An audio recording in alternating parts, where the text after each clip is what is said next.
2장 입장료 받기. 밥 먹는 동안 가희는 골똘히 생각에 잠겼다. 입으로 떠들지 않고 조용히 생각부터 하는 건 가희에게 드문 일이었다. 하지만 요번엔 그래야 될 것 같았다. 얼음꽝은 마을에서 가장 평평하고 널찍한 가인의 논이다. 겨우내 얼음이 얼어있어 얼음꽝이라 했다. 마을 사내 아이들은 아침마다 얼음꽝으로 모였다. 끝이 살짝 구부러진 막대기를 들고 얼음을 지치면서 바닷가에서 주워온 그물줄을 공 삼아 장치기를 했다. 축구처럼 상대 골문에 그물줄을 많이 넣은 쪽이 이겼다. 미끄러지고 소리치면서 사내 아이들은 얼음꽝에서 찢고 까불었다. 적어도 하루에 한 번, 어떤 날은 하루에 내내 거기에서 살았다. 얼음꽝은 사내 아이들의 아지트였다. 아까 가희가 퍼뜩 떠올린 건 입장료였다. 얼음꽝이 가인의 논이니 아이들한테서 입장료를 받아낼 셈이었다. 날마다 입장료를 받으면 금방 부자가 될 테고 연탄쯤이야 문제도 안 될 것이다. 엄마, 연탄 더 있으면 나이는 자기 방으로 갈 거제? 이쯤에서 가인은 엄마한테 확실한 약속을 받아내고 싶었다. 엄마라면 한 입으로 두 말 하고도 남은 사람이었다. 텔레비전을 보면서 밥을 먹느라 엄마는 가희 말엔 시큰둥했다. 엄마, 연탄 더 있으면 나희 방에 불 넣을 거냐고. 엄마, 내 방에도 불 넣어줘. 막내 다희가 멍청하게 끼어들었다. 나이는 가희와 엄마 사이에서 눈치를 살피고 있었다. 연탄만 많으면 불 넣는 게 뭔 대수겠냐? 딱히 가희만 들으라고 하는 말 같지 않았다. 엄마는 말 끝에 아빠를 슬쩍 보였다. 연탄 생기면 딴소리 마소이? 그건 겁나게 비열하네. 비열하다는 말을 아주 그럴싸하게 쓴 것 같아 가희는 소리 죽여 웃었다. 그 꿍꿍이를 짐작하지 못해 나이는 속이 터질 것 같았다. 얼음꽝에서 어떻게 백만장자가 된다는 건지. 덜렁이 언니 속셈을 짐작할 길이 없었다. 가희는 봄에 갔던 수학여행을 떠올렸다. 5학년이 함께 떠났는데 가는 곳마다 입장료를 내야 했다. 초가집만 잔뜩 있는 하품 나는 마을에 들어설 때도 돈을 냈다. 옛날 물건을 진열해 놓은 시시한 박물관에서도 입장료를 받았다. 그렇게 따분한 곳을 구경하는데도 돈을 내는데 얼음꽝처럼 재미있는 곳이라면 당연히 입장료를 내야 할 것이다. 초가집 마을에 들어갈 때보다 2배, 3배, 아니 10배는 더 받아도 될 것 같았다. 입장료를 받아 돈을 불려가는 상상에 이르자 가인은 웃음이 터질 지경이었다. 돼지 저금통으로도 모자랄 것이다. 어쩌면 엄청나게 큰 돈가방을 만들어야 할지도 모른다. 엄마가 알 수 없다는 얼굴로 가희를 보았다. 엄마 바닥 함께 기영 썰어라잉? 구정물 찍찍 나게 하덜 말고 개안이 좀 치워야. 숟가락을 놓자마자 엄마는 몸빼를 몇 겹 껴입었다. 이쯤은 오전이 물때다. 밀물이 들었다가 썩 물러가기 시작하면 마을 아줌마들은 고무통을 이고 굴을 깔아 바다로 갔다. 굴밭은 꽤 멀리 나가야 했다. 한겨울에 몇 시간이나 쪼그리고 앉아 조세질을 하면 삭신이 안 쑤신 데가 없다며 엄마는 앓는 소리를 했다. 그래도 물때가 되면 어김없이 바다로 갔다. 그렇게 딴 굴은 바닷가 장사꾼한테 팔고 빈 통을 이고 돌아왔다. 눈구녕에 불 나갔어야. 텔레비 안 보면 책 안 보면 텔레비. 고만 좀 하시오 야야. 엄마가 소리쳐 받자였다. 아빠는 텔레비전을 꺼버리고 다시 아빠 자리에 앉았다. 안방 여닫이 문 쪽 아랫목, 거긴 아빠 자리다. 창호지를 바른 여닫이 문은 양쪽으로 열 수 있는데 아빠 자리 문 쪽에 손바닥만한 유리가 붙어 있다. 그 유리 자리만 창호지가 안 발라져 밖에서 인기척만 들려도 아빠는 그 작은 유리창에 눈을 갖다 댔다. 밖에서 보면 두 눈만 동동 떠서 살피는 꼴이었다. 아빠는 그 자리에서 겨우내 벗어나지 않았다. 거기서 잠을 잤고 쪼그리고 앉아 텔레비전을 보고 책을 봤다. 그 자리에서 뭐든 해결했다. 문 바로 옆으로 2층으로 된 작은 선반이 있는데 아빠한테 필요한 물건들이 거기에 다 있다. 낡고 해진 수첩과 볼펜, 책 볼 때만 쓰는 안경, 오래전부터 모아온 온갖 영수증, 농협에서 나눠준 책, 작은 가위와 손톱깎이 따위가 오밀조밀 앉아있다. 엄마가 갯벌에 쪼그리고 앉아 굴을 따는 동안 아빠는 아빠 자리를 지켰다. 나희는 엄마가 나가자마자 어떻게 백만장자가 될 거냐고 가희를 닥달했다. 가희가 밥그릇을 대충 씻는 것도 나이는 참아내지 못했다.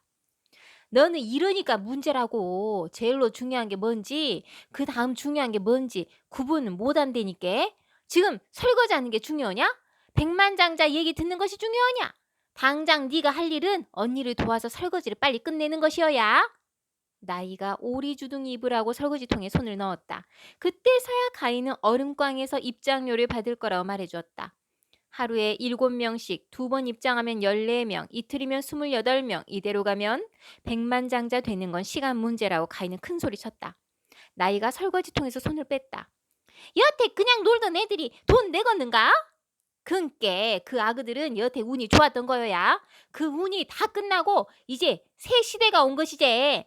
그람은 새 시대에 맞게 돈을 내야지. 가인은 설거지물이 든 함지박을 샘으로 가져가 쏟았다.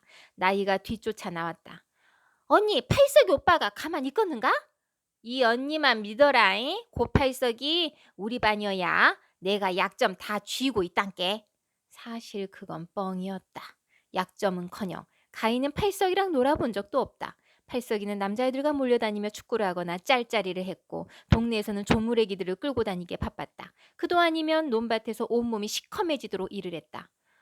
언니 있는가? 나의 목소리가 하도 보드라워서 가인은 온몸에 두드러기가 날 지경이었다. 동생이 이렇게 고분고분하긴 처음이었다. 간지럽고 징그러운 말투였지만 썩 나쁘지 않았다. 가인은 이대로 언니 자리를 굳건히 이어가겠다고 마음먹었다. 언니, 돈 받는 일 내가 하면 안 된단가? 순간 가희는 코웃음 칠 뻔했다. 하지만 일단 참았다. 앞으로도 쭉 이런 대접을 받으려면 그럴듯한 일을 맡기긴 해야 했다. 돈 받는 게 제일로 중요한디. 나의 얼굴이 일그러졌다. 좋아. 원래 그렇게 중요한 일은 이 언니가 해야 쓰는디. 응? 너는 1등 부하니까 너한테 맡길게. 잘할 수 있겠지야? 가희가 시원하게 양보했다. 대신 가희는 단서를 달았다. 무슨 일이든 공짜는 없는 법이니까. 넌 앞으로 나만 믿으라잉. 내 말만 듣고 내가 시키는 대로 다 할 수 있겠지? 당연히 할 수 있지.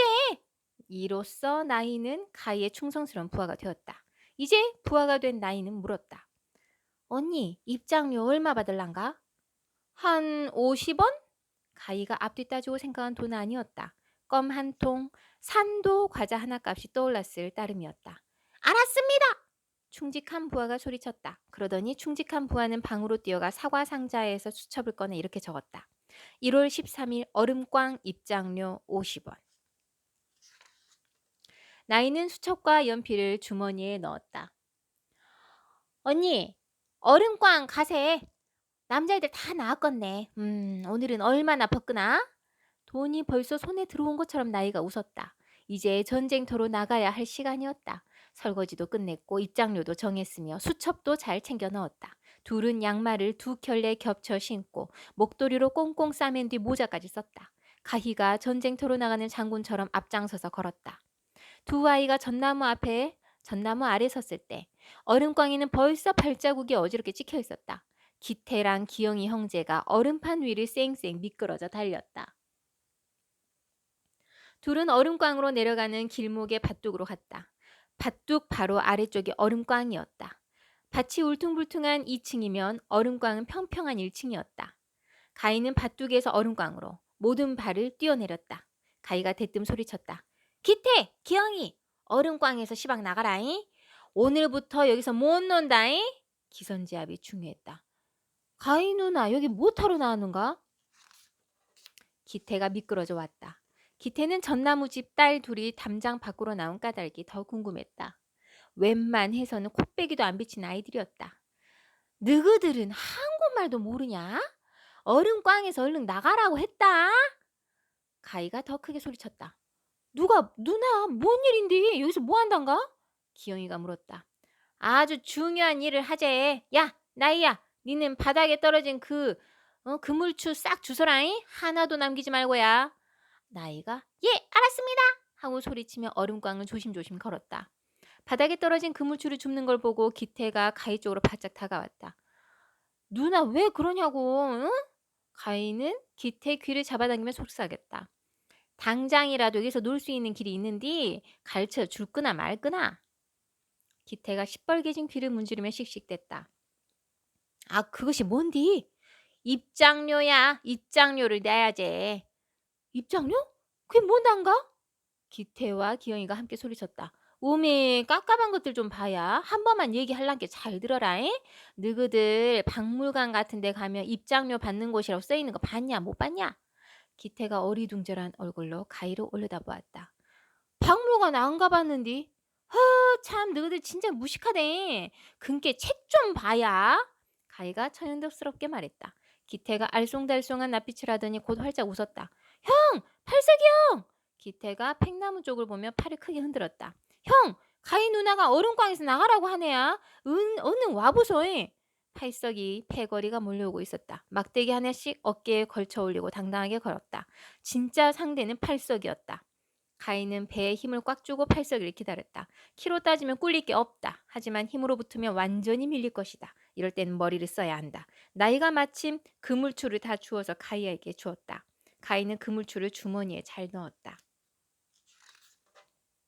가희가 애써 설명할 필요도 없었다. 가희가 했던 말 그대로 기태가 팔석이에게 일러 바쳤다. 입장료라는 말에 팔석이가 픽 웃었다. 그러더니 막대기를 높이 들었다. 공을 치듯 막대기가 얼음판을 탁 쳤다. 눈가루가 사방팔방 날리고 가희 얼굴로도 떨어졌다. 야! 고 팔석이 네 매운맛 좀 보여주구나. 배에 힘을 더 세게 주고 가희가 소리쳤다. 지금 움츠러들면 입장료고 뭐고 단숨에 날아가 버릴 것이다. 아따 늦자고 없는 가시네 좀 봐야. 입장료라고야. 택도 없는 소리 하고 있네. 늦자고 없다는 말은 팔석이 아빠 고양재 씨가 팔석이를 부를 때 붙이는 말이다. 팔석아, 이 늦자고 없는 놈아, 빨리 안 들어올래? 고양재 씨는 걸핏하면 동네가 떠나가라 그렇게 소리쳤다. 가인은 늦자고 없다는 말보다 가시나라는 말에 더 열이 뻗쳤다. 가시나 어쩌고 하면 전나무집 딸들을 가리킬 때가 많았다. 가시나 아들만 많아서 어쩔란가? 옆집 할머니는 걱정하는 척 노골적으로 비아냥거렸고 엄마도 성질나면 가시나만 있는 팔자라고 푸념했다. 당장 주먹이라도 날리고 싶은 걸 가인은 꾹 참았다. 팔석이 넌 수학여행도 안 갔냐? 재미 하나도 없는 박물관에도 입장료 낸다잉. 근데 박물관보다 몇 배나 재미있는 얼음꽝에 들어오면서 입장료를 안 내야? 그게 말이 된대? 팔석이가 코웃음을 쳤다. 누구한테 입장료 내라고야? 너야? 당연히 나제. 우리 노님께. 여기가 너그 논이냐? 똥꾸녕에 방귀 뀌는 소리 그만해라잉. 야! 너희들 이 가시네 말 무시해라잉. 얼른 편 먹자. 팔석이가 아이들을 둘러보며 말했다. 형! 누나들이 그물추 다 주워갔는데? 기영이가 말했다. 가희는 주머니에서 그물추 하나를 꺼내 흔들어 보였다. 팔석이가 건들건들 가희 쪽으로 왔다. 꼭 한 대 칠 기세였다. 가희는 입술을 깨물며 팔석이를 노려보았다. 올려다보지 않고 마주 째려볼 수 있어서 천만다행이라는 생각이 들었다. 칵! 하고 소리치며 팔석이가 주먹 쥔 손을 올렸다. 가희는 찔끔 눈을 감았다가 얼른 떴다. 겁먹었다는 티를 내면 안 될 일이었다. 너 주먹만 써봐잉. 깡패 돼 붙었다고 그 너그 아버지한테 당장 간다잉. 가희가 소리쳤다. 팔석이가 허공에 떠있는 주먹을 어쩌지 못하다가 내려버렸다. 어휴, 주먹이 운다. 주먹이 울어. 팔석이는 곧 별일 아니라는 표정을 짓더니 아이들한테 가버렸다. 뭘 하려는 건지 가희는 짐작할 수 없었다. 언니 인자 어쩔란가? 여태 가희 뒤에 붙어있던 나이가 소원거렸다. 야 아그들아 바닷가 가자잉. 저깟 그물추 다시 주워오면 되지. 바닷가에 널려시야? 팔석이가 얼음광을 나서자 아이들이 떼거지로 뒤쫓았다. 그런 아이들을 나이가 걱정스럽게 바라보았다. 자, 다음 시간에 3편 읽겠습니다.